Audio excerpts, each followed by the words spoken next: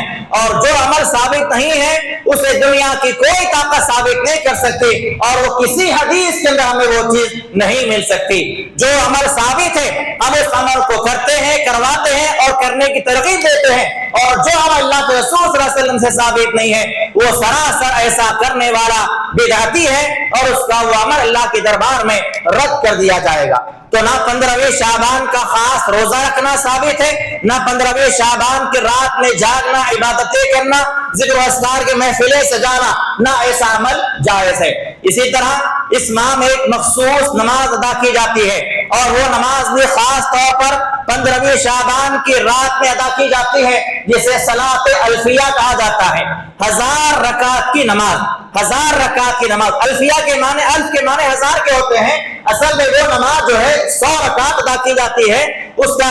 طریقہ کار یہ ہوتا ہے کہ ہر دو رکعت کی وہ نماز ہوتی ہے، سورہ فاتحہ کے بعد ہر رکعت میں 10 مرتبہ سورہ اخلاص کی تلاوت کی جاتی ہے۔ اس طرح سے 100 رکعت میں جو ہے 1000 مرتبہ سورہ اخلاص پڑھا جاتا ہے۔ اسی مناسبت سے اس نماز کو صلاۃ الفیہ کا نام دیا گیا ہے۔ ایسی کوئی نماز اللہ کے نبی صلی اللہ علیہ وسلم سے ثابت نہیں ہے۔ رجب کے مہینے میں صلاۃ الرغائب کے نام سے لوگوں نے نماز کا اہتمام کیا تھا، اور شعبان کے مہینے میں 15ویں شعبان کے شب میں صلاۃ الفیہ کے نام سے نماز پڑھی جاتی ہے، 100 رکعت پر مشتمل نماز ادا کی جاتی ہے۔ ایسی بھی کسی نماز کا تذکرہ کسی بھی حدیث کے اندر موجود نہیں ہے۔ اللہ کے نبی صلی اللہ علیہ وسلم نے ایسی کوئی عمل، ایسا کوئی نماز کا طریقہ یا ایسی کوئی نماز والا عمل نہ آپ نے کیا ہے، نہ آپ نے امت کو کروایا ہے، نہ آپ کے بعد کسی سے ایسا عمل ثابت ہے۔ صحابہ نے وہی عمل کیا جو عمل اللہ کے رسول صلی اللہ علیہ وسلم کو کرتا ہوا دیکھا ہے، یا تو اللہ کے رسول صلی اللہ علیہ وسلم نے وہ عمل کیا، یا تو آپ علیہ السلام نے عمل کروایا، وہی عمل صحابہ سے منقول ہے، اور وہی عمل صحابہ کے بعد والے متبعین نے اس کو ایجاد انجام دیا اور وہ کرتے رہے۔ اور جو عمل اللہ کے نبی صلی اللہ علیہ وسلم سے ثابت نہیں ہے، نہ وہ عمل صحابہ سے ملے گا، نہ وہ عمل تابعین سے ملے گا، نہ وہ عمل ائمہ سے ملے گا، نہ وہ عمل محدثین سے ملے گا، نہ وہ عمل بعد میں آنے والے اسلاف سے ملے گا۔ اللہ کے نبی صلی اللہ علیہ وسلم سے صلاۃ الفیہ کے نام سے کوئی نماز وارد نہیں ہے، ایسا کرنے والا بھی کھلم کھلا بدعتی ہے۔ اور اللہ کے نبی صلی اللہ علیہ وسلم کی زندگی ہمارے لیے ماڈل ہے، اسی لیے میں نے پہلی آیت میں جو ہے خطبے کی ابتدا میں اس بات کی وضاحت کر دی کہ ہمارے لیے اللہ کے نبی صلی اللہ علیہ وسلم کی زندگی جو ہے اسوہ ہے، نمونہ ہے اور ماڈل ہے۔ ہر معاملے میں آپ کی اتباع کرنا ایک ایمان والے کی ذمہ داری ہے، اور یہ ہمارا فریضہ ہے۔ اس کے ساتھ ساتھ اس ماہ میں کیے جانے والا ایک اور بدعت والا عمل، ایسا عمل جو اللہ کے نبی صلی اللہ علیہ وسلم سے ثابت نہیں ہے، وہ عمل ہے شب برات کا اہتمام کرنا۔ یہ سمجھنا کہ 15ویں شعبان کو ہی یہ عمل بھی کیا جاتا ہے، 15ویں شعبان کی شب کو، رات کو یہ سمجھا جاتا ہے کہ یہ رات برات کی رات ہے، اور دلیل کے طور پر آیتیں پیش کی جاتی ہے۔ اللہ رب العالمین نے فرمایا انا انزلناه فی لیلۃ مبارکہ انا کنا منذرین۔ اللہ رب العالمین نے فرمایا کہ بے شک میں نے اس قرآن کو مبارک رات میں نازل کیا، اور ایسی رات میں نازل کیا جو بڑی بابرکت رات ہے۔ اللہ نے فرمایا انا انزلناه فی لیلۃ القدر، میں نے اس قرآن کو قدر والی رات میں نازل کیا۔ یہ آیتیں پیش کی جاتی ہے، اور ان آیات کی جو ہے ان آیات کو دلیل بنا کر یہ سمجھا جاتا ہے کہ شب برات کا اہتمام کرنا چاہیے، کیونکہ اللہ نے شب برات کا تذکرہ قرآن میں کیا ہے۔ لیکن قرآن و حدیث کے مطالعے سے، علماء کرام کی تفاسیر پر غور کرنے سے، صحابہ کی محنت کو سمجھنے سے ہمیں یہ بات معلوم ہوتی ہے کہ اللہ رب العالمین نے جہاں پر بھی قرآن مجید کے نازل ہونے کا تذکرہ بیان کیا ہے، اس سے مراد رمضان کا مہینہ ہے، اور رمضان کے مہینے میں قدر والی رات ہے، شب قدر وہ رات ہے جس میں اللہ رب العالمین نے قرآن نازل کیا، اور اللہ نے اسی رات کا تذکرہ قرآن مجید کے اندر کیا ہے۔ جتنی فضیلتیں بیان کی جاتی ہیں شب برات کے تعلق سے کہ یہ برات والی رات ہے، اس میں لوگوں کی مغفرت کی جاتی ہے، سوائے مشرک آدمی کے یا جو ہے شراب خور جو ہوتا ہے اس آدمی کے سوا تمام لوگوں کو معاف کیا جاتا ہے۔ اس رات میں اللہ رب العالمین فیصلے کرتا ہے۔ یہ ساری کی ساری جو فضیلتیں ہیں وہ شب قدر کے تعلق سے ہے، نہ کہ شب برات کے تعلق سے ہے۔ اللہ کے نبی صلی اللہ علیہ وسلم سے ایسا کوئی عمل ثابت نہیں ہے کہ اللہ کے نبی صلی اللہ علیہ وسلم نے 15ویں شعبان کی شب کو جو ہے اس بات کا اہتمام کیا ہو اور آپ نے اس رات کو جا کر یہ کہا ہو کہ یہ برات والی رات ہے، یہ فیصلے والی رات ہے۔ تو دلیل کے طور پر قرآن آیات کو پیش کرنا اور قرآن آیات کو پیش کر کے اس کا مفہوم، اس کا ترجمہ، اس کی تفسیر اپنی مرضی سے بیان کر کے لوگوں کے سامنے پیش کرنا اور یہ سمجھانا کہ اللہ رب العالمین نے شب برات کا تذکرہ کیا ہے، یہ باطل باتیں ہیں اور ایسی بلا دلیل باتیں ہیں جس کا تذکرہ اللہ رب العالمین نے نہ کلام حکیم کے اندر کیا ہے، نہ اللہ کے نبی صلی اللہ علیہ وسلم نے اپنے فرامین کے اندر کہیں اس طرح کا کوئی عمل امت کو بتلایا ہے۔ اور اسی طرح اس ماہ کے اندر ایک اور عمل کیا جاتا ہے، 15ویں شعبان کی شب میں قبرستانوں کی زیارت کرنا، قبرستانوں میں جانا، قبروں کو جو ہے سجانا، قبروں کی مرمت کرنا، قبروں کو چنا پانی لگانا، قبرستان میں لیٹنگیں لگانا، وہاں پر روشنوں کا اہتمام کرنا، چراغاں کرنا، قمقمے جلانا، یہ سارے کے سارے اعمال بھی اس شب میں کیے جاتے ہیں۔ اور دلیل کے طور پر جو حدیث پیش کی جاتے ہیں وہ سارے کے سارے حدیث یا تو ضعیف ہیں یا تو موضوع ہیں۔ یہ کہا جاتا ہے کہ اللہ کے نبی صلی اللہ علیہ وسلم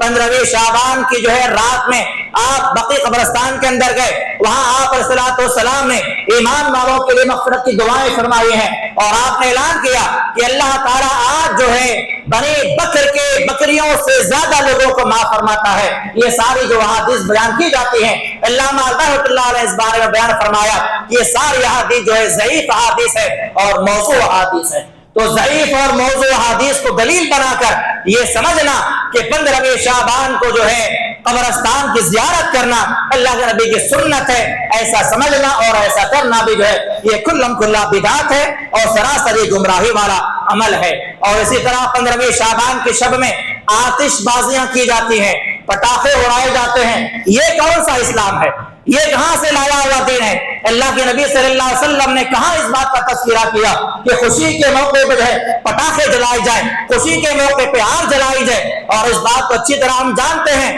کہ آگ جلانا یہ کس کا عمل ہے؟ مجوسیوں کا عمل ہے، اور ایک مسلمان مجوسیوں کا عمل کر کے آپ کی عبادت کرنے والے، آپ کی پوجا کرنے والے لوگوں کا عمل اختیار کر کے یہ سمجھتا ہے کہ ہم اللہ کے نبی کے ماننے والے ہیں، ہم اللہ کے نبی کے اتباع کرنے والے ہیں، ہم اللہ کے نبی کے چاہنے والے ہیں۔ تو 15ویں شعبان کی شب میں یہ سارے کے سارے اعمال کیے جاتے ہیں جن کا ثبوت اللہ کے نبی صلی اللہ علیہ وسلم سے سراسر کہیں پر بھی موجود نہیں ہے۔ اور اسی کے ساتھ ساتھ 15ویں شعبان کی رات میں ایک اور بدعت ایجاد جو ہے لوگوں نے کی ہے، وہ ہے بڑوں کی عید کے نام سے عید کا منانا۔ یہ سمجھا جاتا ہے کہ ہمارے جو بزرگ لوگ چلے گئے ہیں، جن کا انتقال ہو چکا ہے، وہ 15ویں شعبان کی شب میں جو ہے ہمارے گھروں میں ان کی روحیں واپس آتی ہیں، اس لیے ان کے لیے جو ہے اچھے اچھے کھانے بنائے جاتے ہیں، اچھے اچھے کھانوں کا اہتمام کیا جاتا ہے، حلوے بنائے جاتے ہیں، اور یہاں تک بھی باتیں دیکھنے میں سننے میں آتی ہیں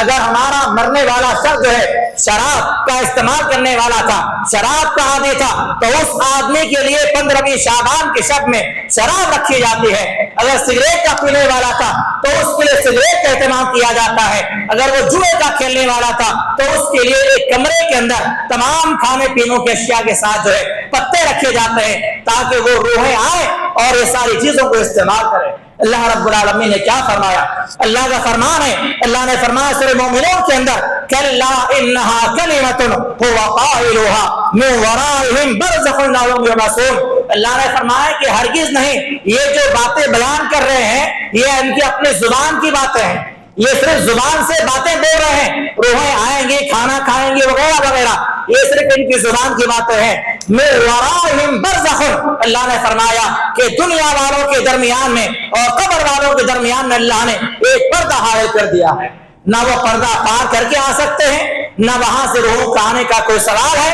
نہ آسمان سے روح آ سکتی ہے، نہ زمین سے روحوں کا آنے کا کوئی تصور اسلام کے اندر موجود ہے۔ اللہ نے صاف فرما دیا کہ یہ ان کی اپنی زبان کی باتیں ہیں، اللہ نے ان کے درمیان میں پردے کو حائل کر دیا ہے، الی یوم یبعثون، اور یہ پردہ قیامت تک پڑا رہے گا۔ تو جو آدمی دنیا میں اچھے اعمال کرتا رہا، جو آدمی دنیا میں توحید پر قائم رہا، جو آدمی دنیا میں نیک اعمال کرتا ہوا اللہ کے دربار میں گیا، اس کی روح کہاں رہے گی؟ علیین کے اندر رہے گی، جس کا تذکرہ اللہ رب العالمین نے فرمایا سورہ مطففین کے اندر کہ کلا ان کتاب الابرار لفی علیین، کہ جو نیک لوگ ہوں گے ان کی روحوں کا جو مقام ہے وہ علیین ہے، اور یہ علیین کہاں پر ہے؟ سات آسمانوں کے اوپر ہے۔ اور جو گنہگار ہوں گے، جو فاجر ہوں گے، فاسق ہوں گے، نافرمان ہوں گے، مشرک ہوں گے، ایسے عالم میں ان کا انتقال ہو جائے گا، وہ دنیا سے جائیں گے۔ اللہ نے فرمایا کلا ان کتاب الفجار لفی سجین، ان لوگوں کا جو مقام ہے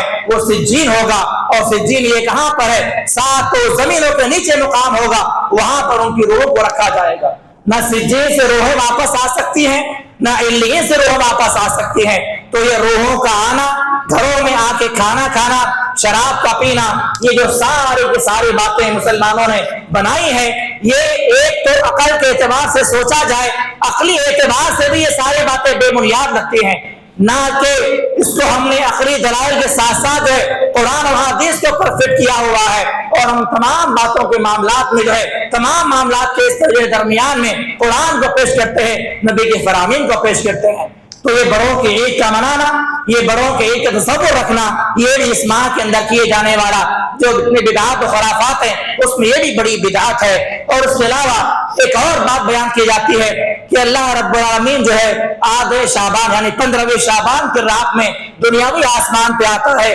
یہ بات بھی ضعیف حدیث کے اندر منقول ہے۔ صحیح حدیث سے اس بات کا پتہ چلتا ہے کہ اللہ رب العالمین صرف 15 شعبان کی رات کو دنیاوی آسمان پہ نہیں آتا، بلکہ اللہ تعالیٰ روزانہ تہجد کے وقت جو ہے دنیاوی آسمان پہ آتا ہے۔ اللہ رب العالمین آواز لگاتا ہے کہ ہے کوئی مانگنے والا مجھ سے مانگے، ہے کوئی بیمار جو مجھ سے بیماری کا سوال کرے اسے میں شفا دوں، ہے کوئی بھی مصیبت زدہ جو اپنی مصیبتوں کو میرے سامنے رکھے میں اس کی مصیبتوں کو دور کروں۔ اللہ تعالیٰ روزانہ سال کے 12 مہینے اللہ رب العالمین جو ہے دنیاوی آسمان پر رات کا آخری حصے میں نازل فرماتا ہے، نزول فرماتا ہے۔ تو 15ویں شعبان کو خاص کر لینا اور یہ سمجھنا کہ 15ویں شعبان میں اللہ تعالیٰ دنیاوی آسمان پہ آتا ہے، یہ بے بنیاد بات ہے، اس کا ثبوت بھی قرآن و حدیث کے اندر موجود نہیں ہے۔ تو شعبان کا جو مہینہ ہے اس میں یہ سارے کے سارے نہ کیے جانے والے ایسے اعمال ہیں جن کا ثبوت اللہ رب العالمین نے نہ قرآن میں ذکر کیا ہے،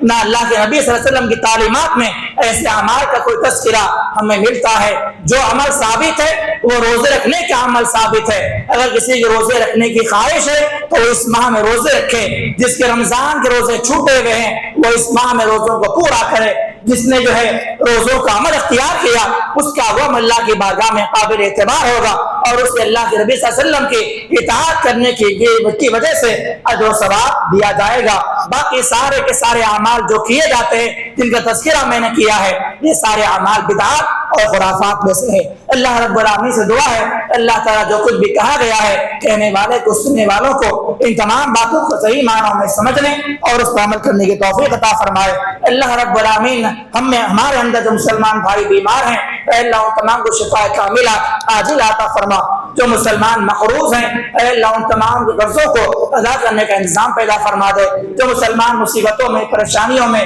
تکالیف میں گھرے ہوئے ہیں اے اللہ ان تمام کے ساتھ خیر کا معاملہ فرما، تمام کو راحتیں عطا فرما دے، ہر قسم کا خیر کا معاملہ بھلائی کا معاملہ ہم تمام کے ساتھ فرما۔ جو مسلمان مرد جو مسلمان عورتیں جو ہے بے دینی کا شکار ہیں، بدراہ روی کا شکار ہیں، عقیدہ توحید سے جو ہے ناواقف ہیں اے اللہ ان کو صحیح معنوں میں دین کی سمجھ عطا فرما دے، عقیدہ توحید کی سمجھ عطا فرما دے، عقیدہ توحید پر ہم تمام کو جو ہے قائم و دائم رکھ اور اسی کے ساتھ ہمارا خاتمہ فرمانا۔ آمین واقول قولی ھذا استغفر اللہ ولکم وآخر دعوانا الحمد للہ رب العالمین۔